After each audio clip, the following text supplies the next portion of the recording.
The first time I saw the human, he was humming, not shouting orders, not analyzing terrain, not calibrating weapons, just humming.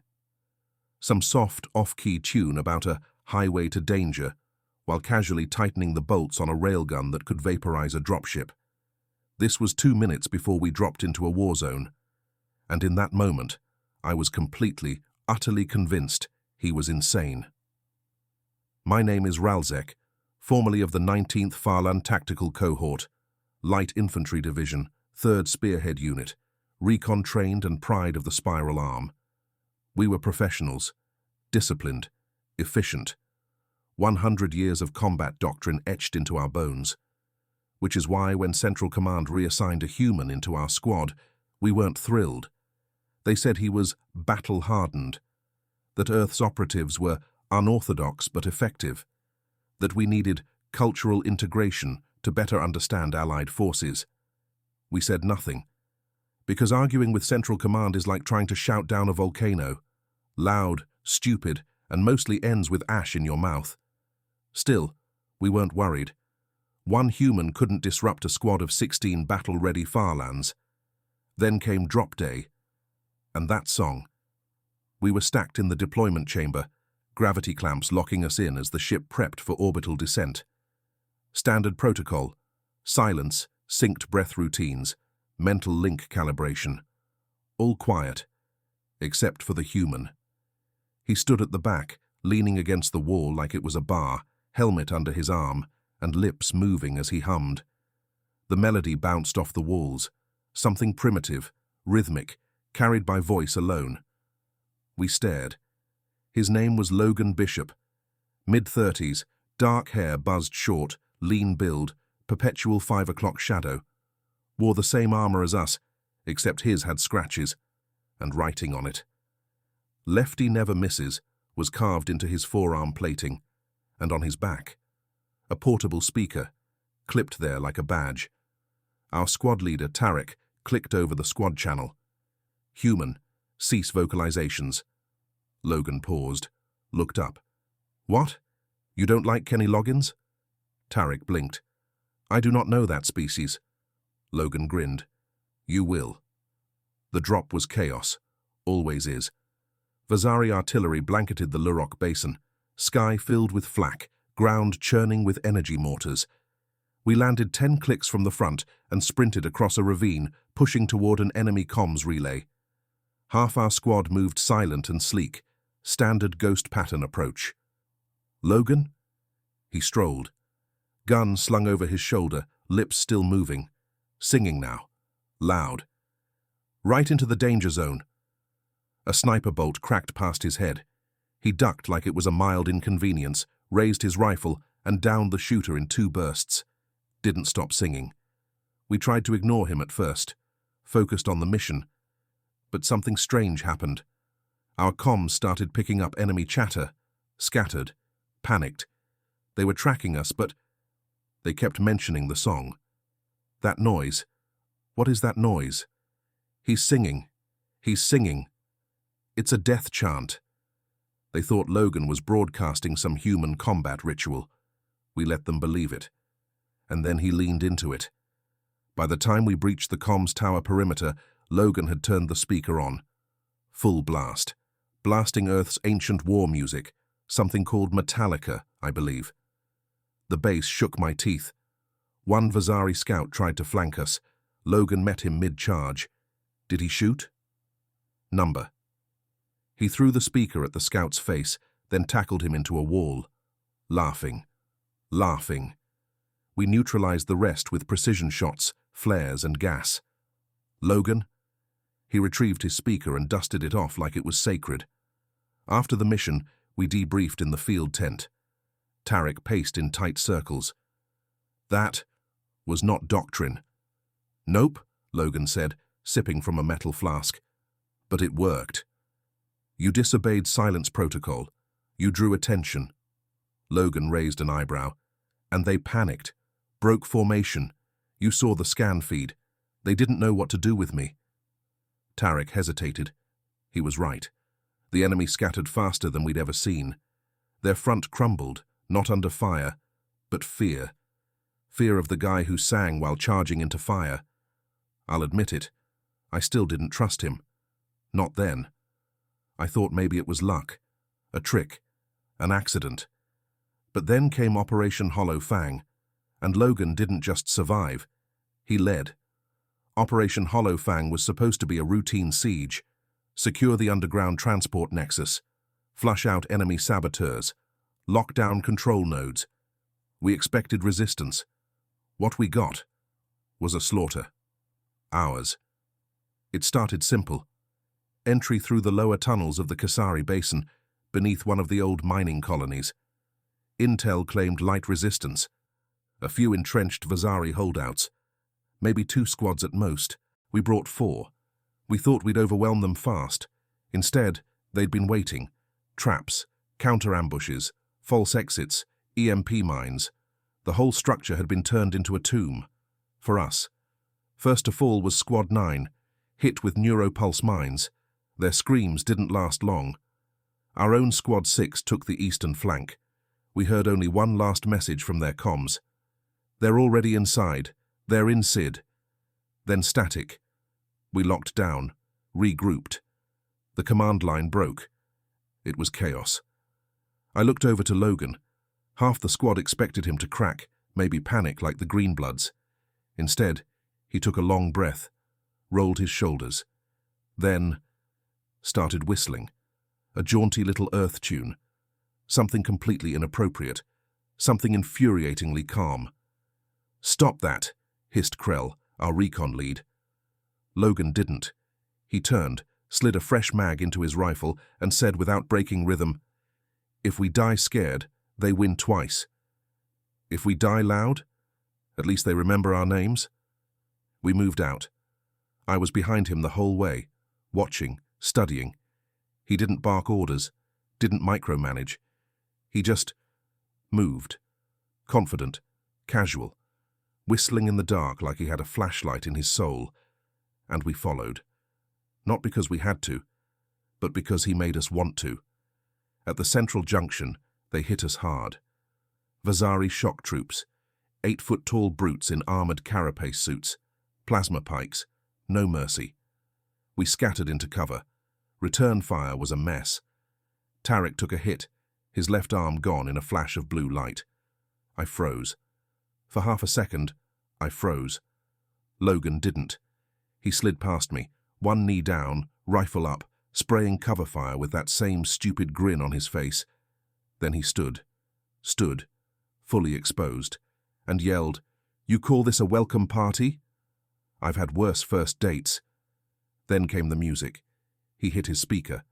This time, it was thunder, drums, screaming guitars, a voice yelling something about rage and fire and "let the bodies hit the floor." It shouldn't have worked. But the enemy hesitated. Because who charges into plasma fire with a soundtrack? A madman, they thought. They didn't realize the truth yet. Not madness, conviction. I don't remember exactly how we won that fight. I remember screaming, flashes, blood. I remember Logan vaulting over a barricade, stabbing a pike wielder in the knee with a bayonet, then kicking his helmet off with a spinning heel. I remember following him. We all did. Tarek, one-armed and bleeding, still crawled forward to cover our flank. Krell, the strictest stickler for protocol, was laughing as he fired. We were all laughing, like we'd remembered something ancient, something human. We made it to the control node. Logan rigged the doors with homemade trip mines, yanked a busted drone from the floor, and turned it into a remote camera within minutes. We didn't ask how. We didn't need to. He handed me the trigger, said, "If it twitches, make it explode." Bonus points for style. That's when I knew.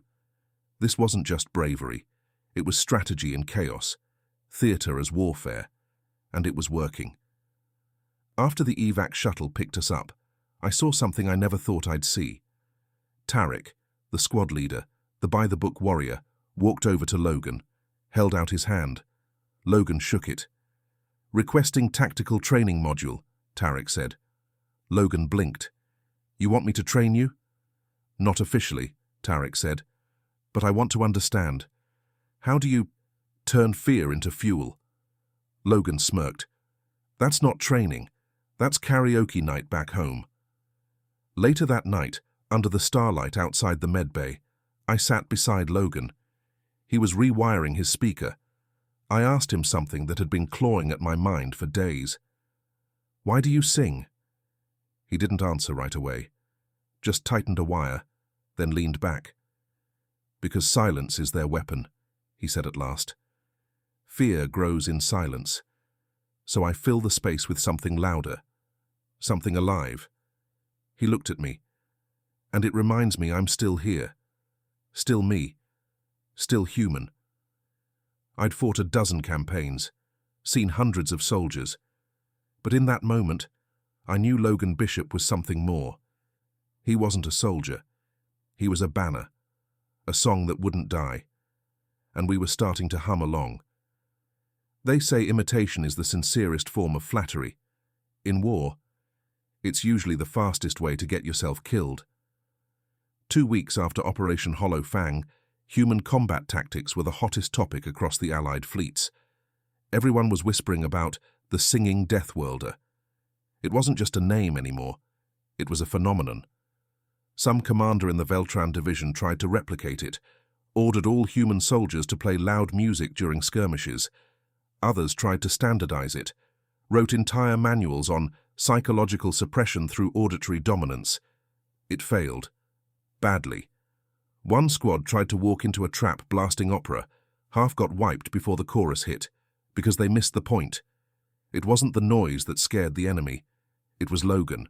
We were redeployed to the Draxon front, notorious territory. Half swamp, half smog, all pain. The Varnock clan held the trenches there. Not your usual enemy. They weren't technologically advanced, but they were vicious. Fought in packs, drank the blood of fallen foes, literally. When we landed, morale was already low. 3 platoons had been rotated out after heavy losses. No one had made it past Sector 12 in weeks. Our squad, officially renamed Echo Unit, was assigned to push through. Our reputation preceded us, and so did Logan's. The moment we arrived, fresh recruits swarmed us, mostly non-humans, all nervous. "Is it true?" asked a Draxi sniper. "You fought off 3 Vazari with nothing but a wrench and your death anthem?" "Did your music short out their implants?" asked a technician. One rookie, barely old enough to be holding a rifle, tugged at Logan's sleeve.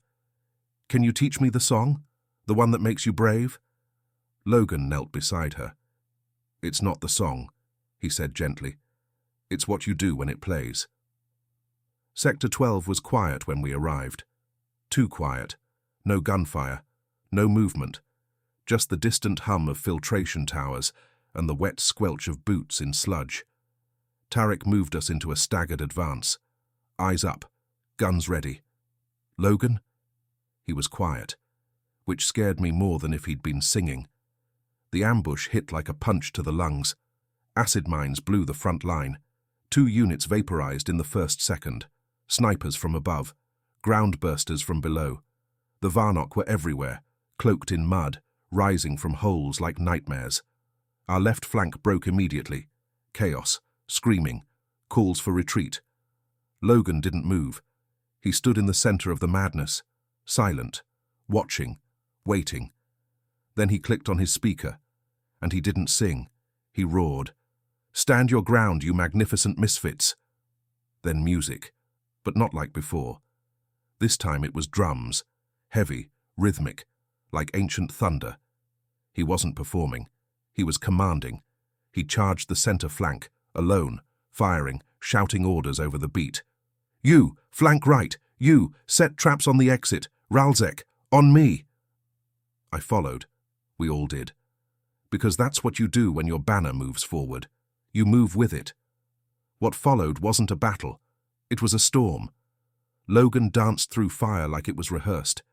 He'd plant charges with one hand, shoot with the other, shout over the beat, and duck seconds before sniper fire took his place. I saw Tarek bleeding from the side. Logan threw him his belt. Not a medical belt. His ammo belt. "Make 'em count," he growled. Tarek smiled through the blood. An hour later, the field was ours. Sector 12, cleared. The impossible sector, taken by one human who decided not to follow the plan. Afterward, while medics patched us up and scavengers processed bodies, a junior officer approached Logan. "Sir," she said nervously, "what should I tell command about your methods?" Logan wiped blood off his face and said, "Tell 'em music makes the monsters hesitate, but insanity makes 'em run."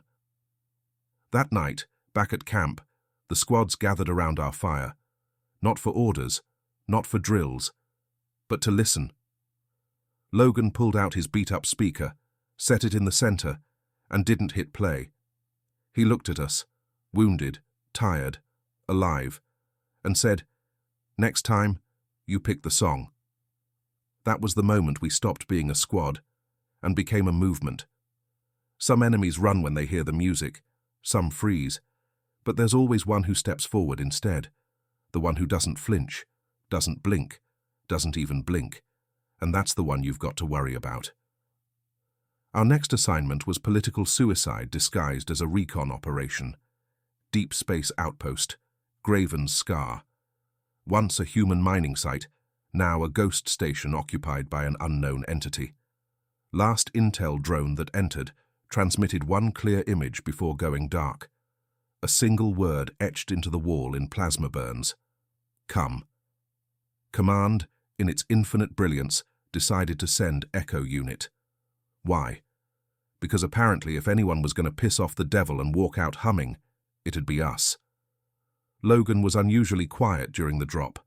No jokes, no music, just him, staring out the viewport like he was trying to measure the darkness.